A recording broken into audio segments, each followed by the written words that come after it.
Stroke services in Bishop Auckland could be shut down and moved to Durham, under plans being considered by the NHS.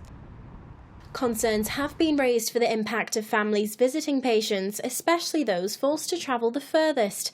But while it's hoped the shake-up could reduce time patients spend in hospital, it could also see 8 beds cut from County Durham's stroke care provision. I spoke to Deanna Davison, the newly elected MP for Bishop Auckland. When you look at what the staff are saying and their very real concerns about the future of stroke care in the region, it doesn't seem to me a sensible idea to be closing this unit at all. You know, it's usually rated excellent. The rehabilitation services there are fantastic. You know, the occupational therapy, physiotherapy facilities at Bishop Auckland Hospital, fantastic for stroke victims.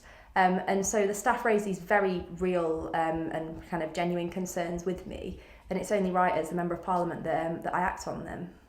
A spokesperson for the Clinical Commissioning Group in County Durham and Darlington said the proposed relocation is to improve services and deliver better outcomes of care to the region.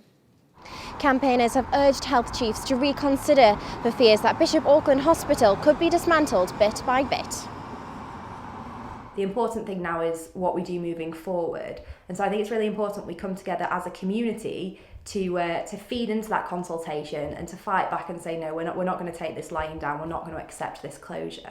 And it's incredible, you know, the more I talk about the stroke unit, the more I get people coming to me, either messaging me or calling up the office to say what excellent care their family members or they had within that service. So the fact it's such a great service, I don't understand why we try and rock the boat on it for the sake of centralisation. It just doesn't seem to make sense, so I'm going to be fighting it every step of the way. So my first Prime Minister's questions, I thought it was really important to actually focus on Bishop Auckland Hospital, because I've said all throughout my campaign that it'd be my #1 priority.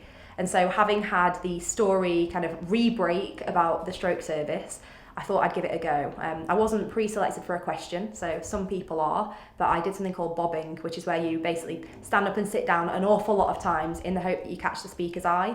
And eventually I did. I like to think that the lipstick pink trouser suit might have helped a little bit, but I really wanted to raise that issue directly with the Prime Minister and with the Health Secretary, because they've both heard me talking about Bishop Auckland Hospital before. I want to keep reminding them pretty much, you know, weekly. I'd love to do it daily if I could, but just to show how important this is as a local issue.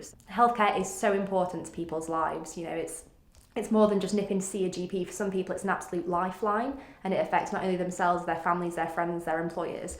And so that's why local healthcare is my #1 priority as the MP here in Bishop Auckland. Katie Smith reporting from Bishop Auckland.